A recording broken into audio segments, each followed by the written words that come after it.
Dengan pengenali umat Om Swastiastu. Oke, baik ini pertemuan kita yang kedua nih Bapak Ibu ya. Jadi kan ini kita ada 8 kali pertemuan. Ya, jadi mungkin yang ini tiang yang mengisi. Oke, mungkin terkait pengantar dari literasi media dan digital ya.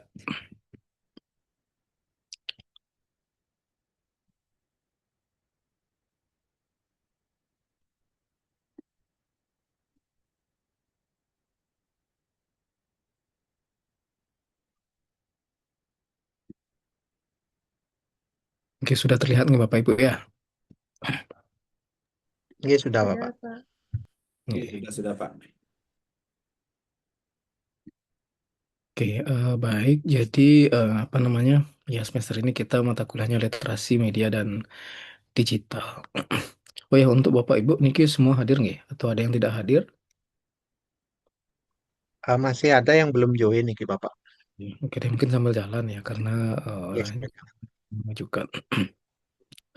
Oke, ini terkait pemahaman konsep dari literasi nggih. Jadi literasi, nah ini kan Bapak Ibu pasti sudah tahu ya, karena kita sudah sering membahas di mata kuliah sebelumnya ataupun di mata kuliah yang lain ya. Nah, jadi literasi di sini merupakan fondasi dari pemahaman dunia gitu ya. Ya, jadi bagaimana kita bersama gitu mempunyai kemampuan misalnya untuk membaca, lalu juga memahami, menafsirkan informasi itu ya dari sumber manapun itu, baik secara tertulis, gambar maupun audiovisual. Nah, itu pengertian dari literasi itu sendiri. Saya kira Bapak Ibu sudah paham ya, sudah mengetahui sebelumnya seperti itu. Mungkin kita mengingat kembali. Nah, jadi mungkin literasi dari masa ke masa, misalnya ada literasi tradisional gitu. Ya, itu berpusat pada kemampuan membaca dan menulis teks secara tertulis gitu. Diturunkan dari generasi ke generasi. Lalu selanjutnya ada literasi visual. Nah, di sini muncul yang namanya teknologi cetak gitu ya. Percetakan membawa literasi visual gitu. Jadi melibatkan kemampuan untuk memahami gambar dan simbol. Nah, lalu juga literasi digital. Nah, jadi literasi yang saat ini mungkin Bapak Ibu sering nikmati seperti itu ya. Jadi kemampuan mengakses, memahami, dan memanfaatkan informasi digital.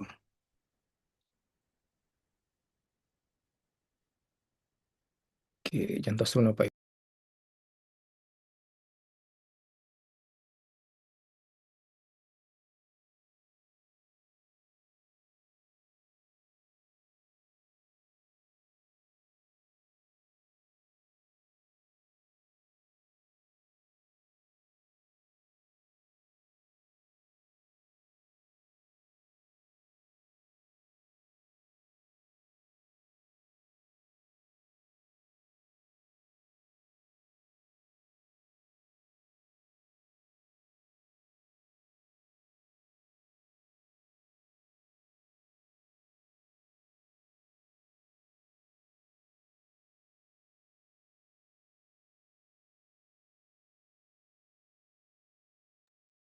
Yang baru Demon tadi eh, anaknya minta dibukain makanan dia.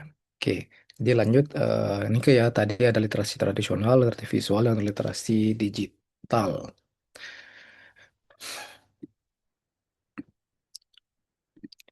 Nah, lalu itu kan terkait literasi tadi Bapak Ibu nih. Kalau yang media saya kira Bapak Ibu sudah paham ya. Nah, jadi media itu merupakan jembatan untuk menyebarkan informasi seperti itu. Jadi informasi, ide ataupun hal-hal lain ya kepada masyarakat. Nah, jadi kalau dulu ada masih ada surat kabar, media elektronik gitu ya, hingga media massa yang lain itu. Jadi bisa membentuk suatu opini publik. Nah, ini juga evolusi media konvensional ke digital, saya kira mengulang lagi nih Bapak Ibu ya. Jadi kan mungkin di mata kuliah yang sebelumnya sudah sering kita bahas. Jadi ada media cetak, elektronik, dan digital. Jadi mungkin tidak perlu saya bahas kembali. Nah, untuk pengertian digital sendiri, nah mungkin Bapak Ibu juga sudah paham ya. Jadi mengacu pada teknologi yang menggunakan sinyal digital, misalnya sinyal internet, untuk memproses, menyimpan, ataupun mentransmisikan data gitu. Jadi digital itu bisa meliputi komputer, internet, smartphone, ataupun perangkat elektronik lainnya. Nah, ini juga ada transformasi era digital dalam kehidupan sehari-hari. Nah, jadi Bapak Ibu pasti sudah mengalami nih, Ki. Misalnya dari komunikasi, Bapak Ibu pasti sudah sering menggunakan, pendidikan juga seperti sekarang kita melalui aplikasi Zoom Meeting ya. Hiburan misalnya Bapak Ibu mendengarkan radio salah satunya misalnya itu melalui streaming gitu. Jadi dimanapun Bapak Ibu berada, Bapak Ibu bisa mendengarkan radio favorit Bapak Ibu. Bapak Ibu di sini masih ada yang sering mendengarkan radio? Enggak, nggih. Saya masih, Pak. Ya. Nah, lagi kalau radio itu gitu gimana, Pak? Maksudnya mendengarkan napi gitu. Lebih cenderung ke berita sih KBR 64 itu. KBR ya, radio KBR sama yang dirilai oleh Global FM kalau di Tabanan. Itu saja Oh, sih. Kalau lewat itu udah nggak lagi. oke, siap-siap. Berarti Pak Wayan suka mendengarkan berita nggih di radio. Bapak Ibu yang lain ada yang masih suka mendengarkan Saya radio? masih Pak, Itu mendengarkan napi nih, Kak Bu. Balang Tamak Pak, Di radio napi, radio dan Nuansa Giri. Wansagiri. Oke, ya, ya, ya. Ya, jadi kadang-kadang ada pesan-pesan yang disampaikan oleh Balang Tamak, tapi berupa humor dia Pak. Jadi eh, biasanya sih saya dengarkan pada saat bawa mobil sih Pak. Bawa mobil ya, ya. Bapak Ibu yang lain? Saya Pak, musik Pak biasanya Pak. Musik ya, di radio napi, Pak. Nah, siang kalau ada musik tak pindah channelnya, kalau yang lain tak pindah channel gitu ya Pak. Pernah, Musiknya lebih ya. oke. Pernah mendengarkan radio streaming atau streaming radio? Radio yang lain misalnya? Nah, belum Pak. Belum ya. Oke. Bapak Ibu yang lain? Ya nggak pernah Pak, jarang Pak. Kalau dulu jarang, kecuali pas memang nyetir gitu, ya iseng-iseng dengerin musiknya aja, selewat aja Pak. Oke. Udah nggak pernah Pak, nonton TV aja udah nggak pernah. Oke, oke. Ya, jadi yang namanya radio yang mungkin eh, setiap masa itu mempunyai kesukaan masing-masing ya Bapak Ibu ya. Jadi kalau tiang sendiri juga kadang-kadang masih suka mendengarkan radio gitu ya di bawah sering misalnya kalau kita nonton YouTube, Netflix, eh apapun aplikasi yang lain misalnya kayak WTV apapun itu ya. Jadi terkadang tiang juga masih sering mendengarkan radio. Misalnya kalau dulu di Denpasar, Tia sering mendengarkan misalnya salah satu radio ya, seperti Phoenix FM gitu. Nah itu kalau di sini kan nggak nyampe sinyalnya. Nah jadi biasanya Tiang mengakses apa namanya streaming itu ya. Nah jadi itu di aplikasi juga ada, di websitenya juga ada gitu. Jadi kalau misalnya pengen dengar itu ya tinggal buka webnya atau aplikasinya, jadi langsung langsung kita bisa mendengarkan radio tersebut gitu. Ataupun misalnya kalau kemarin di Jogja, Tiang sering mendengarkan misalnya salah satunya Suara Gama FM gitu ya. Nah, jadi kalau Tiang pengen dengar, ya tinggal buka websitenya atau aplikasinya, jadi saya bisa mendengar gitu. Jadi kan kita dimanapun misalnya kalau dulu sering mendengarkan radio, ya jadi tinggal diakses secara online gitu ya. Itu radio. Kalau TV misalnya, ya mungkin ada beberapa TV yang bisa diakses secara streaming ya. Kecuali misalnya apa namanya nonton bola, nah itu kan kadang harus masuk ke aplikasi video gitu ya. Jadi kita harus berbayar. Kalau gratisan ya paling acara-acara biasa saja kita bisa mengakses siaran TV tersebut gitu. Tuh jadi itulah salah satu misalnya bentuk dari transformasi di era digital sekarang. Jadi dimanapun kita berada kita masih bisa menikmati hiburan tersebut gitu. Nah terus juga pembelajaran. Ya, jadi mungkin Bapak Ibu di sini sering belanja ya, dulu kan kita sudah pernah membahas itu ya. Nah, jadi Bapak Ibu berbelanja sudah mudah misalnya melalui marketplace itu. Itu ya, jadi sudah sering kita bahas. Nah, lalu yang dikatakan literasi media, nah jadi kemampuan mengakses dan menganalisis data. Ya, mungkin di mata kuliah sebelumnya kita telah sama-sama belajar terkait kajian media dan jurnalisme gitu ya. Nah, jadi eh, di sini cenderung kan ini literasi media massa ya. Jadi bagaimana Bapak Ibu di sini bisa menganalisis konten gitu ya, menganalisis konten. Jadi ada informasi apapun itu Bapak Ibu bisa menganalisis ketepatan dan kredibilitas dari konten tersebut. Nah, lalu juga Bapak Ibu bisa menggunakan fakta dan opini. Nah, jadi kita bersama itu ya. Kita sama-sama masih belajar misalnya memisahkan mana itu informasi yang objektif, mana itu informasi yang subjektif gitu. Terus juga menilai dampak dari media. Jadi pengaruh media massa itu mempunyai eh, peran misalnya dalam membentuk perilaku ya dan pemikiran individu maupun masyarakat. Itu ya. Jadi literasi media adalah kemampuan mengakses dan menganalisis informasi dari media tersebut. Entah itu informasi ataupun media itu sendiri. Nah, ini juga literasi digital. Nah, jadi kan tadi itu literasi media, ini literasi digital ya. Jadi keterampilan di era terkini gitu ya, era teknologi lah sekarang. Nah, jadi bagaimana Bapak Ibu bisa menggunakan, kalau tadi kan menganalisis nih Bapak Ibu ya, kalau literasi digital, nah jadi Bapak Ibu bagaimana bisa menggunakan teknologi itu dengan baik seperti itu. Nah, lalu juga Bapak Ibu bisa mencari, lalu Bapak Ibu juga bisa melindungi diri sendiri gitu ya. Jadi yang dari virus, dari penipuan online misalnya, atau dari spam. Tuh. Itu ya mungkin sedikit perbedaan dari literasi media dan digital. Oke, nanti kalau Bapak Ibu mungkin Winten pertanyaan, ya mungkin langsung saja ditanyakan ya. Jadi kita diskusi sama-sama. Lanjut, nah peran media digital dalam pendidikan misalnya ya.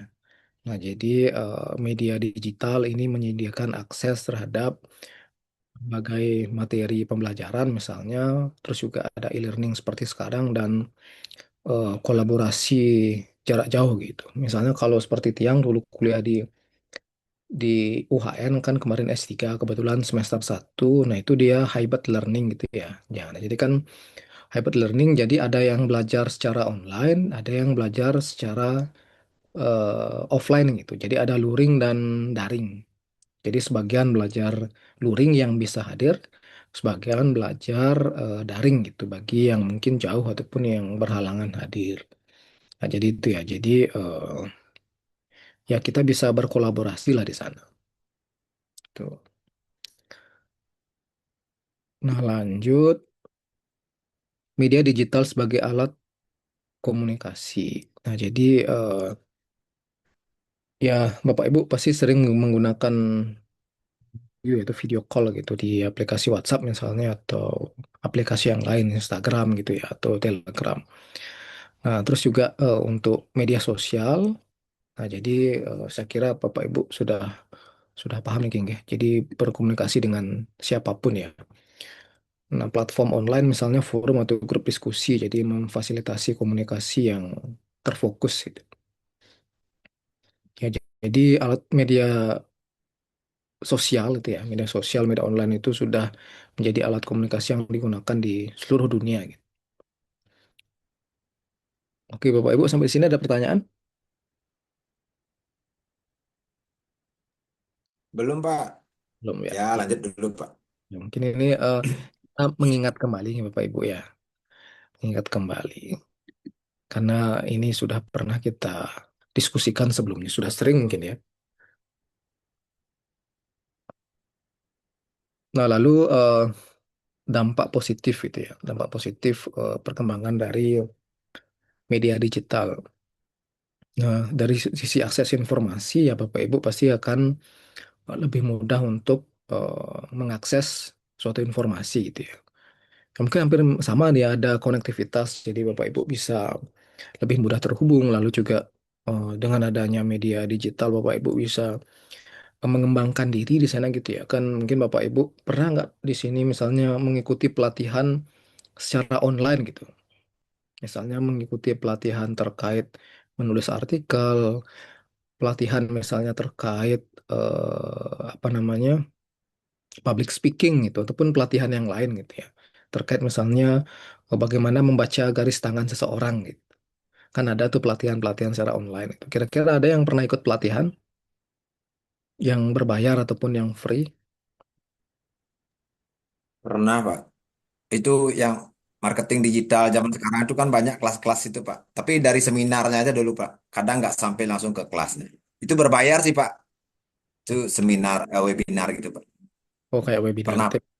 Misalnya kalau kayak pelatihan langsung, misalnya Bapak Ibu menggunakan laptop langsung latihan memakai aplikasi itu pernah? oh saya belum, Pak. Belum ya. Ya, jadi kan sekarang sudah banyak pelatihan gitu. Misalnya anggaplah pelatihan public speaking, pelatihan apa namanya, apalah gitu. Banyak pelatihan gitu. Tapi terkadang itulah kalau pelatihan online gitu, terkadang kita ikut, tetapi setelah pelatihan, nah lupa lagi gitu karena nggak pernah dilatih gitu ya. Karena kan ketika pelatihan online itu ya kita latihan lah di sana, kita paham di sana gitu. Tapi setelah pelatihan gitu, kita sudah sibuk, udah banyak kerjaan gitu, jadi nggak sempat lagi ngambil, akhirnya kelupaan gitu. Nah, kadang itu ya. Jadi kalau Bapak Ibu misalnya ikut pelatihan ya diusahakan agar setelah pelatihan, nah itu tetap terus dilatih gitu, tetap terus diingat, dilatih sehingga ilmu tersebut benar-benar bisa dikuasai gitu. Jadi tidak hanya sekedar eh, mengetahui di permukaannya saja. Ya, jadi pelatihan online, jadi Bapak Ibu nggak perlu misalnya pelatihan offline gitu ya, jadi harus datang ke luar Bali misalnya hanya untuk pelatihan itu. Jadi melalui online ini Bapak Ibu bisa eh, mengembangkan diri gitu, jadi menambah wawasan. Nah, terus dari sisi kemanusiaan misalnya, ya jadi kan ada gerakan-gerakan di media sosial yang misalnya apa namanya, ya tagar-tagar gitulah di platform X misalnya atau platform yang lain ya, sehingga memunculkan gerakan bersama gitu. Terus seperti kemarin misalnya ada eh, polisi yang membunuh seorang remaja itu ya. Jadi mungkin di media sosial eh, banyak muncul misalnya ketidakpercayaan masyarakat terhadap institusi Polri misalnya ya. Kan seharusnya polisi mengayomi, tapi di sini malah membunuh masyarakat yang mungkin dalam artian di sini tidak bersalah gitu ya, tidak melakukan kesalahan yang fatal gitu, tapi dibunuh, apalagi yang dibunuh itu adalah seorang remaja itu ya kalau nggak salah tuh. Nah, jadi itulah kekuatan media digital itu sendiri bisa menggerakkan opini publik di masyarakat. Itu terkait dampak positif. Nah, lalu untuk dampak negatif, nah jadi Bapak Ibu yang mungkin bisa kehilangan privasi kayak gitu. Jadi data pribadi misalnya di Facebook itu ada tanggal ulang tahun, ataupun Bapak Ibu akan mau kemana gitu diposting gitu ya. Jadi lagi liburan ke Kintamani misalnya. Jadi Bapak Ibu posting di sana, jadi ketahuan nih, oh ini Pak Wayan misalnya lagi Kintamani, jadi rumahnya kosong gitu. Jadi mungkin malamnya nanti bisa diambil barang-barangnya gitu ya. Jadi kan data pribadi, kegiatan pribadi kita bisa ketahui gitu. Jadi ya mungkin Bapak Ibu misalnya pada pergi kemana gitu ya, janganlah langsung diposting gitu. Mungkin nunggu lagi 4 hari, 5 hari baru diposting gitu. Bapak Ibu ada yang seperti itu? Atau pas jalan-jalan atau mau kemana itu langsung posting di WhatsApp misalnya, kan biasanya eh, masyarakat kalau posting itu kalau nggak di WhatsApp, di Facebook gitu, atau di Instagram itu lah. Ada yang langsung posting misalnya kegiatan Bapak Ibu.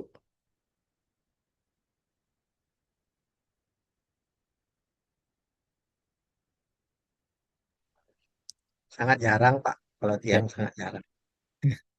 ya, saya juga jarang memposting kegiatan ya gitu, karena gimana ya? Ya kadang gitulah Pak, ada plus minusnya gitu. Kalau kita tidak posting kegiatan, dikira nggak ada ngapa-ngapain gitu. Padahal kegiatan banyak ya. Tapi ya gimana ya, males saja untuk kita misalnya posting kegiatan di WhatsApp atau di Facebook gitu. Kecuali memang kewajiban gitu ya, wajib misalnya men-share gitu, baru kita share gitu. Kalau enggak ya mungkin enggak terlalu ya, karena kadang kalau kita posting seperti itu, sering posting itu waktu habis di media sosial gitu ya. Waktu habis tercurahkan benar misalnya kalau kita akses di media sosial itu perhatian tenaga itu benar-benar disedot oleh media sosial gitu. Mungkin Bapak Ibu merasakan itu ya. Nah, jadi itu apa namanya?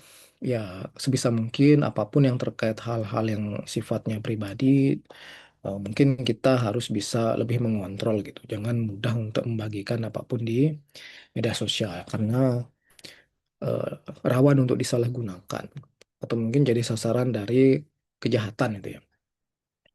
Nah, lalu ada misinformasi. Nah, jadi bagaimana informasi yang tidak akurat gitu ya. Jadi lebih cepat menyebar di media digital ya. Mungkin Bapak Ibu sudah sering ya di apa namanya informasi yang mungkin belum apa namanya ya yang tidak valid itulah itu menyebar misalnya di media digital. Seperti misalnya Bapak Ibu ada yang berteman misalnya dengan akun Global Bali Dewata kalau nggak salah itu di Facebook. Ada nggak teman Nando? Iya Pak, ada Pak. Ya, jadi media sosial tersebut kalau saya mengamati kayaknya lebih menggiring opini gitu ya. Jadi kemarin mungkin ya ini saya nggak tahu benar atau tidak ya pro kontra gitu. Jadi kan aktor politik misalnya I Gusti Putuarta kalau nggak salah itu ya. Kalau nggak salah saya baca itu dia lantang menyuarakan terkait gas LPG yang dioplos. Nah tetapi di satu sisi misalnya si di media Bali Global Bali Dewata ini ya. Nah jadi dia memposting misalnya usaha anak UMKM itu ya, UMKM dari anak Gusti Putuarta ketika usaha laundry kalau nggak salah itu. Jadi menggunakan tabung gas LPG yang 3 kilo. Nah, jadi kan ya yang ini pro kontra ya. Jadi kan yang namanya gas LPG kan memang kalau sekelas UMKM, jadi kan tidak masalah dia ya. Ketika dia menggunakan eh, gas LPG 3 kilo ya walaupun dia seorang anak dari tokoh politik gitu ya. Tapi kan karena dia pelaku UMKM ya mungkin sah-sah saja ya kecuali mungkin di dapurnya Pak Gusti Putwarto itu difoto pakai gas LPG gitu. Nah, jadi kan baru salah sana. Bahkan di media sosial kalau nggak salah itu sekelas artis saja masih menggunakan gas LPG 3 kilo ya. Kalau nggak salah artis siapa kalau kalau pernah saya lihat itu. Mungkin Bapak Ibu ada yang mengingat itu. Nah, jadi kan ya itulah informasi itu bisa benar, bisa tidak gitu. Karena kan kalau orang-orang dia asal mengambil gambar saja, lalu dibuat narasi yang sedemikian rupa seolah-olah foto tersebut benar-benar terjadi di apa namanya di rumah si A misalnya atau si B atau tokoh A atau tokoh B gitu ya. Nah, jadi harus hati-hati sekali karena informasi yang di media sosial itu kadang tidak valid gitu. Kecuali sampai dimuat di media massa yang mainstream misalnya seperti ya media lokal di Bali lah atau media nasional gitu pasti sudah pasti akurat itu gitu ya. Karena kan yang namanya wartawan dia selalu mengecek kembali ya kebenaran dari suatu informasi gitu. Itu jadi itulah dampak negatif dari perkembangan media digital kita sekarang. Nah, selanjutnya ketergantungan gitu. Ya, jadi kan orang dapat bergantung misalnya pada media digital untuk hiburan dan informasi. Oke, Bapak Ibu di sini ada yang sering nonton Netflix atau YouTube, VTV atau aplikasi apalah yang drama-drama Cina itu ada yang nonton. Saya Pak, Oke, nonton apa tuh, Bu? kebanyakan rajin sih Pak. Kalau misalnya nggak sempat nonton, saya share dulu di Facebook. Kalau ada waktu, saya buka lagi gitu. Nonton Facebook berarti, Bu ya? Hah? Nonton di Facebook berarti. Ya, ambilnya di Facebook Pak. Kebanyakan di Facebook saya nyari biar nggak bayar Pak. Ya, betul, betul, betul. Ya, itulah. Jadi kita ketergantungan ya. Jadi memang kalau yang namanya Facebook itu ya selain dia gratis kan banyak orang yang ngupload video-video hiburan lah misalnya, entah itu film, drama Cina ataupun video-video yang lain ya. Jadi kan ya kalau orang sudah jenuh misalnya pulang dari kerja ataupun habis melakukan kegiatan apapun itu, jadi ya hiburan kita pasti menonton video-video yang lucu ataupun drama-drama yang membuat kita bisa melupakan rasa lelah gitu ya, rasa jenuh. Oke, bapak ibu yang lain ada lagi yang nonton? Kalau ibu-ibu ya mungkin banyak yang nonton ya. Bapak-bapak, Pernah Pak dosen, itu di FB kan itu kelihatan memang ya model semacam Netflix itu. Saya bahkan pernah itu eh, apa namanya untuk itu kan per berapa episode itu ujung-ujungnya di stop harus bayar. Jadi mm-mm, ya top up gitu bayar berapa yang paling kecil berapa 20.000 atau berapa itu. Cuman sekian menit, tapi ujung-ujungnya ya ya itu model yang film semuanya jadi CEO itu Pak, yang film-film ilusi itu Pak. Yang mm-mm. jadi awal-awal dulu begitu. Jadi tertarik juga. Cuman lama-lama akhirnya mikirnya ya semuanya model begitu. Jadi mimpi-mimpi yang rasionya 1 banding 1.000 lah di dunia itu. Semuanya makanya jadi CMO semua yang menghayal itu istilah menyamar gitu. Pernah sih dulu Pak. Sekarang udah nggak pernah. Cuman sekali aja sih. Udah ketahuan alur ceritanya semua yang di Netflix itu. Jadi nggak Iya, seru gitu. iya, iya. Ya oke ya, itu udah ya mungkin di awal-awal kita nonton ya itulah drama-drama Cina yang seorang menyamar tukang sapu, tukang ojek, menyamar jadi CEO gitu ya kan. Perseliweran itu. Siapapun misalnya kalau buka Facebook atau buka Instagram atau buka itu tuh pasti muncul selalu misalnya mungkin sering muncul ya video-video seperti itu gitu. Di awal-awal mungkin tertarik misalnya untuk berlangganan aplikasi itu. Tapi kan kalau kita cili misalnya nonton di aplikasi yang lain ya mungkin ada yang gratisan seperti di Facebook tadi ya. Tuh. Nah, jadi ya itulah kalau memang kalau drama Cina itu dia alur ceritanya menarik itu ya. Walaupun misalnya ada banyak versi gitu kan ada banyak versi misalnya terkait zaman kerajaan gitu.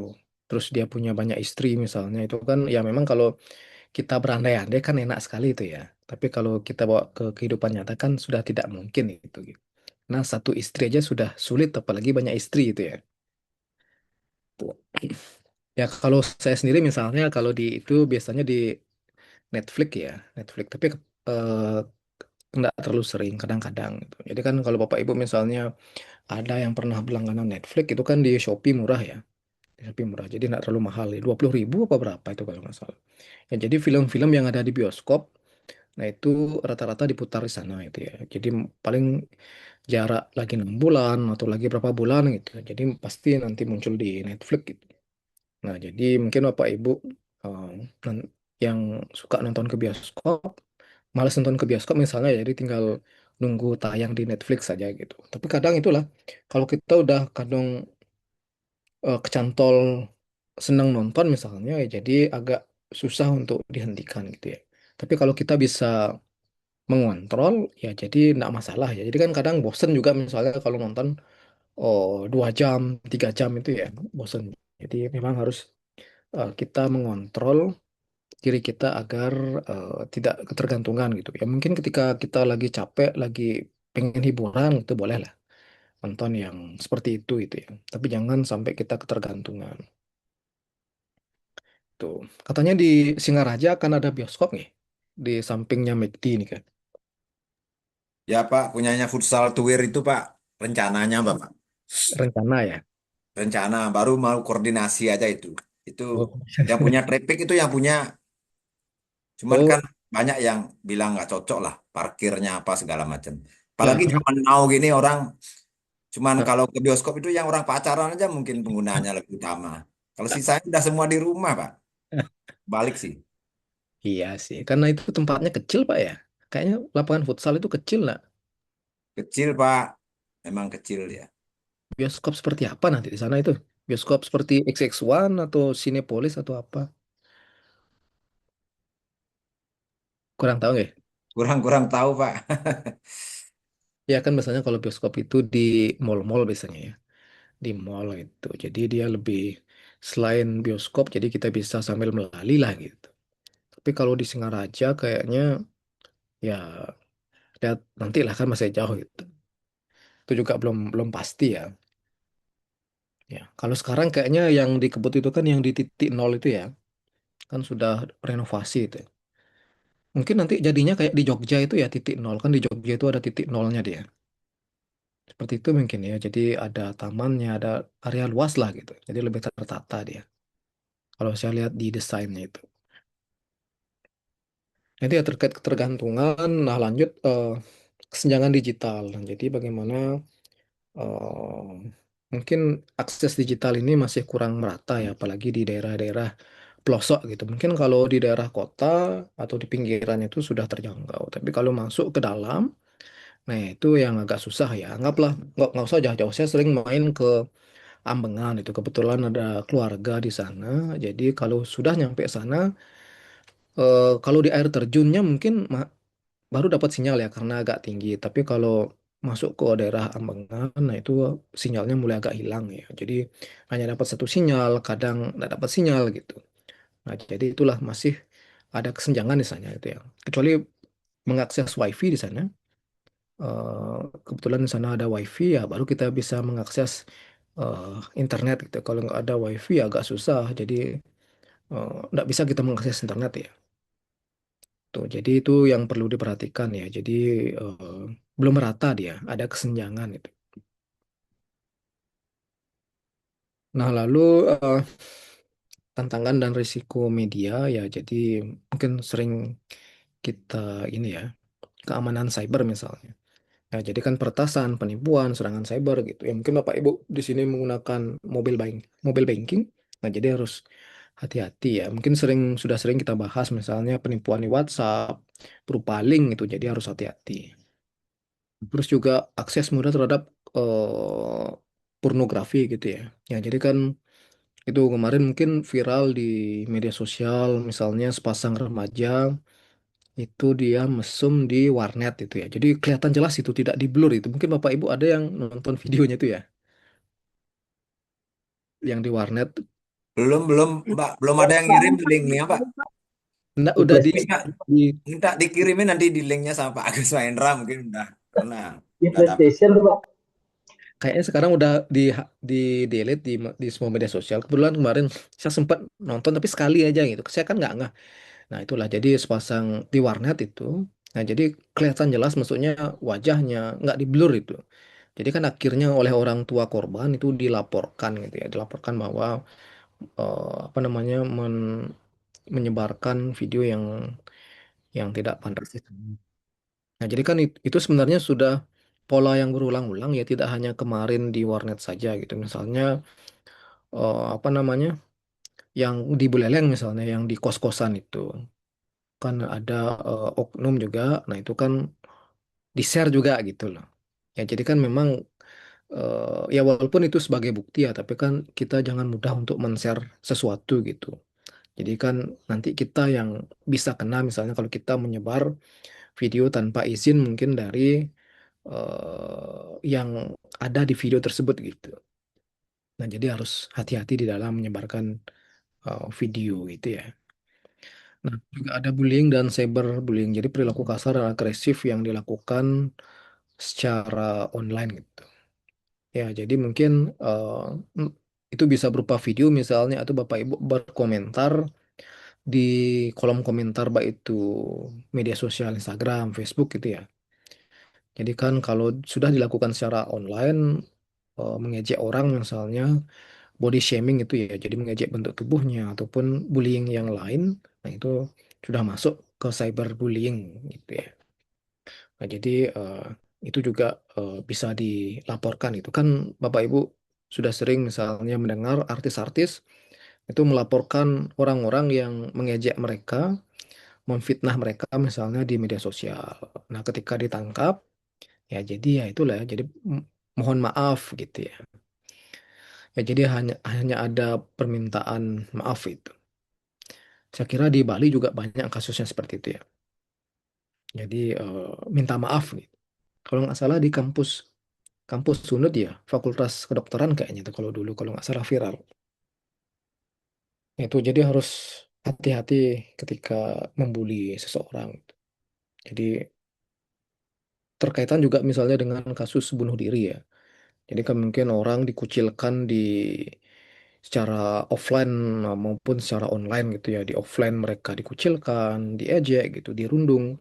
Di online juga sama gitu, di grup misalnya gitu ya. Padahal mungkin orang tersebut tidak melakukan kesalahan yang fatal. Karena mungkin dia mempunyai keunikan pada dirinya, misalnya karakternya, bentuk tubuhnya, itu sehingga dijadikan bahan candaan. Walaupun bercanda gitu ya, tapi kan bagi orang tersebut belum tentu bercanda gitu ya. Siapa tahu mereka tertekan di sana sehingga melakukan aksi-aksi yang seharusnya tidak mereka lakukan. Seperti kasus bunuh diri gitu.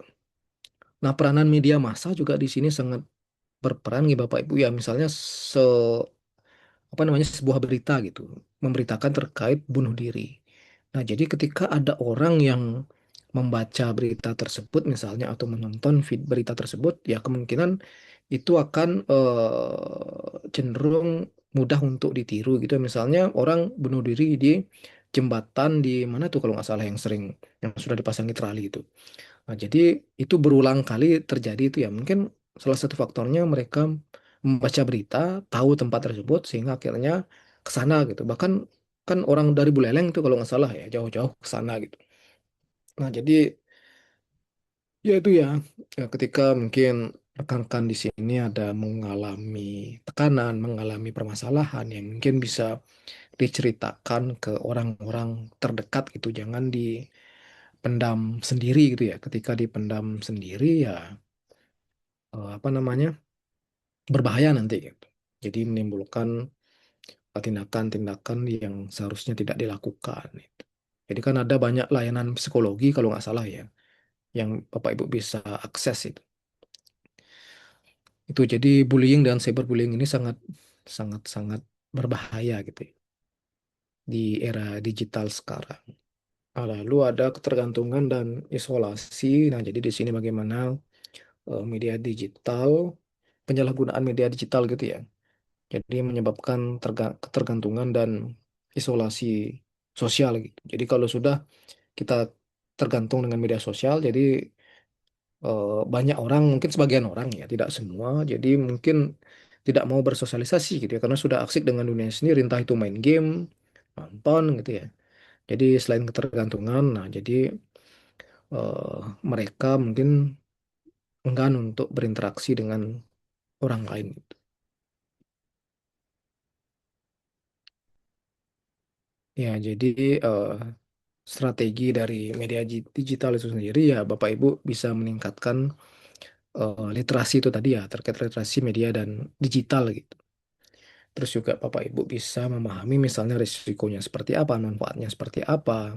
Nah, lalu eh, untuk mengatur waktu juga ya, mengatur waktu. Jadi batasi akses konten yang mungkin tidak pantas ya. Mungkin ada akun-akun yang suka menggiring opini ya mungkin Bapak Ibu bisa unfollow saja gitu ya. Sehingga Bapak Ibu tidak tercemarkan pikirannya gitu. Jadi lebih steril lah. Nah, lalu lindungi data pribadi dan Bapak Ibu bisa berkomunikasi secara terbuka dengan orang lain misalnya terkait penggunaan media digital itu sendiri gitu. Oke, sampai di sini ada pertanyaan Bapak Ibu?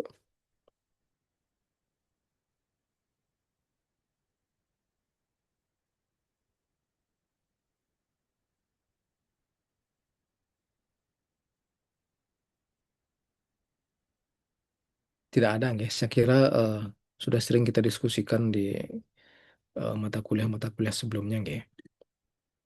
Ya, jadi pada intinya literasi media dan digital ini penting ya di era sekarang gitu. Jadi Bapak Ibu bisa menggunakan, menganalisis media itu dengan baik dan bisa menggunakan media itu dengan baik gitu. Jadi bisa menggunakan media itu dengan baik dan bisa menganalisis informasi dari media tersebut. Jadi Bapak Ibu bisa memilih media mana yang bermanfaat, mana yang tidak seperti itu. Oke, ada pertanyaan Bapak Ibu?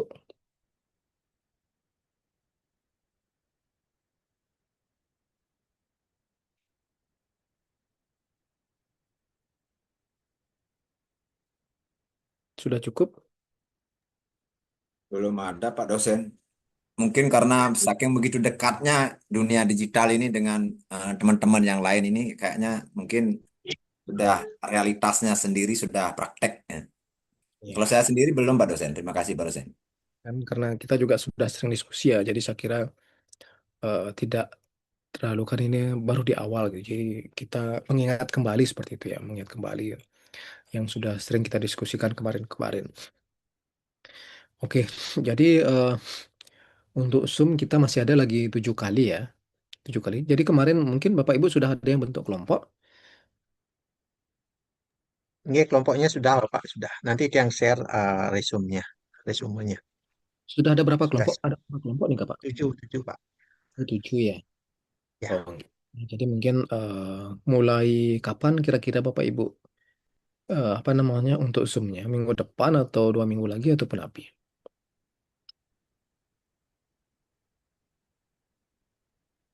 boleh nih Ki, teman-teman yang lain. Kalau kelompok tiang sih sudah siap saja, sudah buat, sudah buat sih untuk sesuai topiknya nih ke. Ya, ya. Ya, ini kan mungkin nanti kesepakatan teman-teman saja nih. Siapnya kapan gitu. Misalnya kalau minggu depan siap ya bisa langsung digas gitu ya. Jadi kan apa namanya ya bisa lebih cepat lah selesai gitu. Bisa lebih cepat selesai untuk perkuliahan gitu ya.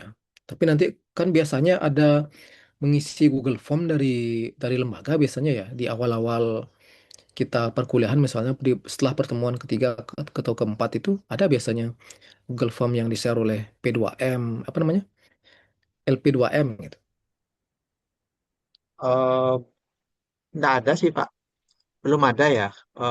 Sebelum-sebelumnya juga belum pernah.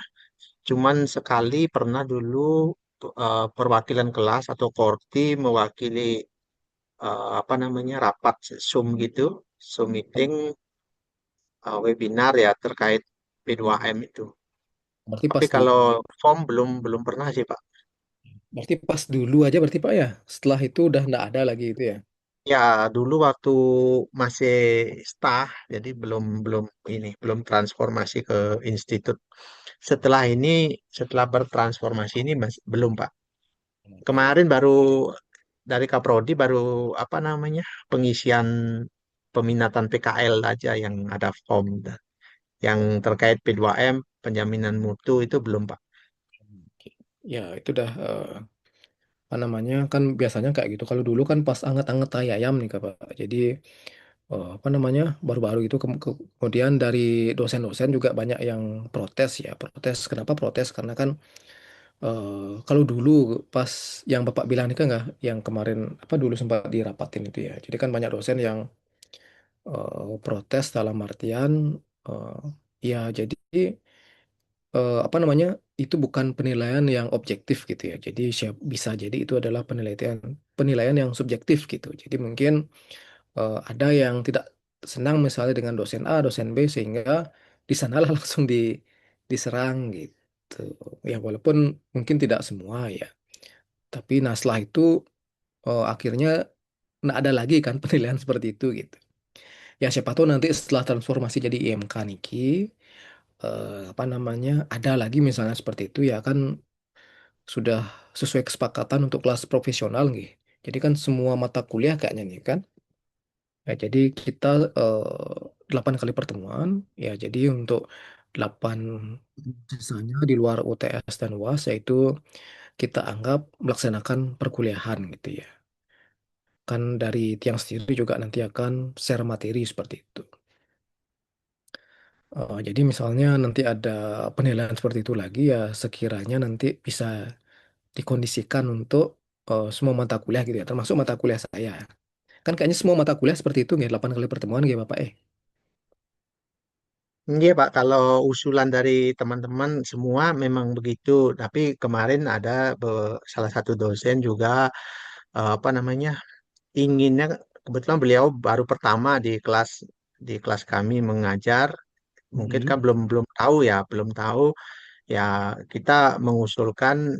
Nah, cuman beliau masih agak meragukan gitu karena dianggapnya melanggar aturan kan begitu. Kalau aturannya kan 16 kali ya memang kami tahu dari aturan dikti juga standar se-Indonesia ini kan 16 kali. Nah, cuman real dalam artian tatap muka atau Zoom seperti itu kita padatkan menjadi 8 kali tatap mukanya. Tapi untuk eh, apa namanya keberlangsungan perkuliahan, misalnya kebetulan tanggal merah atau apa, itu tetap diisi dengan share materi. Nah, jadinya kan tidak ada hilang sebenarnya pertemuannya gitu. Cuman internalnya kita aja seperti itu mengaturnya. Jadi kesepakatan antara dosen dengan mahasiswa kan begitu ya. Tapi kalau harus tatap muka selama 16 kali, ya beberapa teman juga menyampaikan keberatan uh, terhadap hal itu gitu. Jadi kan kita juga kelasnya bukan reguler seperti itu, ada penyampaian seperti itu, Pak. Nah, itu terkait dengan apa tadi P2M itu kalau tiang Pak ya atau kami lah, kami sebagai mahasiswa kalau ada penilaian seperti itu tuh kita gampang sekali menilainya Pak. Setelah ada P2M atau penilaian itu ada perubahan nggak? Nggak ada perubahan ya berarti memang ya memang tidak ditindaklanjuti gitu. Kalau kita misalnya ada usulan, nah ini kami ini kan inginnya lembaga itu bagus kan gitu ya, bagus. Terus apalagi sekarang nyaris beberapa kampus-kampus ternama ini mulai apa namanya mengaktifkan perkuliahan daring gitu. Bahkan kampus yang fanatik dengan perkuliahan luringnya, jadi harus datang ke kampus sekarang udah mulai mengadopsi eh, apa namanya untuk daring seperti itu. Nah, itu sebenarnya potensi ke depannya. Terus lembaga kita ini tidak terbatas hanya harus ke kampus. Kita tahu ruangan di kampus aja rebutan gitu. Yang tahunya kan dari data-data Korti apa namanya ngekip kelas. Jadi jam sekian sampai jam sekian kami yang pakai. Nah, seperti itu. Itu kan semua bisa diatasi dengan daring seperti itu, Pak. Cuman kalau memang apa namanya dibuat menjadi semacam aturan atau semacam apa ya semacam regulasi yang memang sah itu legal ya kenapa nggak dibuat seperti itu jadi kampus kita itu kan otomatis mengakomodir yang daring ataupun yang luring gitu jadi eh, tidak terbatas akses perkuliahan itu everywhere every time seperti itu kalau menurut Tiang sih Pak gitu tapi ya maklumlah mahasiswa yang sudah odah dalam tanda kutip ya kan tidak tidak ada taringnya ngomongin itu. Gitu. Jadi kita hanya bisa ngusulin di apa namanya POM itu Pak. Nah, dia ngerasa tidak ada kelanjutannya itu gitu. Itu aja Pak dosen, maaf yang kepanjangan. Iya, aman Pak. Ya, jadi itulah karena ya kalau dulu mungkin karena masih trial and error gitu ya. Jadi masih masih nyoba-nyoba demen. Tapi kan kalau nyoba-nyoba kayak gitu bisa menjatuhkan reputasi dari apa namanya seorang dosen gitu ya. Jadi kortinya juga kan kena juga gitu. Jadi entah itu korti, entah itu dosen, jadi sama-sama kena dia gitu. Itu kan apa namanya? Ya itulah. Mungkin kalau dulu itu ya itu masih trial and error. Nah kalau sekarang ya itu udah kan kita sudah sesuai kesepakatan saja gitu. Jadi kesepakatan seperti apa di awal ketika mendaftar sebagai calon mahasiswa baru, nah itulah yang dilaksanakan gitu. Jangan misalnya ada lagi usulan harus harus pernah luring gitu, walaupun kelas profesional misalnya itu kan sudah apa namanya tidak sesuai dengan janji di awal gitu ya. Ya jadi kalau ke depan ya mungkin perkuliahan itu akan lebih banyak daring ya. Kalau misalnya mau beradaptasi gitu. Tapi kan kadang kalau kenyataan yang kita lihat di lapangan, ya jadi kita harus luring gitu, harus lebih banyak luring gitu ya. Jadi sehingga pembelajaran lebih optimal misalnya gitu. Ya mungkin semua ada plus minusnya. Jadi kalau luring juga ketika apa namanya situasinya tidak mendukung, misalnya perut lapar, mata mengantuk gitu ya, ataupun ada distraksi-distraksi yang lain, ya jadi kan sama saja tidak fokus gitu ya. Ya walaupun misalnya kalau kita ketemu langsung kita bisa melihat orangnya langsung gitu, melihat dosennya langsung, dosen juga bisa melihat mahasiswanya secara langsung gitu. Ya, jadi semua kembali ke masing-masing individu. Ya jadi kalau ke depan kalau ingin misalnya kita dapat lebih banyak mahasiswa ya memang harus kuliahnya daring gitu ya. Anggaplah seperti kampus UT misalnya, itu kan sudah full daring gitu. Jadi mereka mungkin tidak akan kekurangan mahasiswa gitu ya, karena kan kuliahnya fleksibel gitu misal. Ya itu jadi kalau ingin misalnya mahasiswanya banyak, ya harus apa namanya perkuliahannya lebih banyak daring gitu, atau misalnya full daring. Ada misalnya kelas-kelas pekerja gitu. Ya itulah tantangan ya, tantangan dari zaman sekarang, zaman digital itu. Nah itu apa ya terkait materi kita hari ini. Bapak Ibu yang lain mungkin ada yang ingin ditanyakan lagi?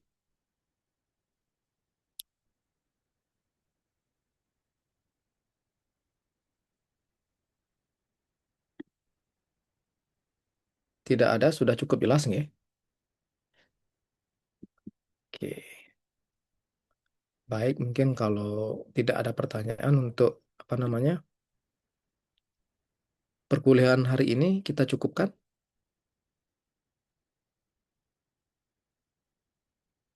Cukupkan Bapak Ibu ya. Iya Pak, nggih. Oke. Baik, seperti biasa mungkin Bapak Ibu yang tidak ada kesibukan bisa on cam sebentar ya. Jadi itu yang screenshot. Jadi bahwa kita telah melaksanakan perkuliahan pada hari ini. Baik, izin mengambil gambar Bapak Ibu. Satu, dua, tiga. Tiga, dua, satu. Baik, sekali lagi terima kasih Bapak Ibu. Jadi perkuliahan hari ini kita cukupkan. Tiang akhiri dengan para Mas Santi. Om Santi, Santi, Santi Om. Om Suksema Santi. Bapak dosen. Bapak Ibu. Terima kasih Pak dosen. Selamat sore. Oke. Selamat sore. Izin live.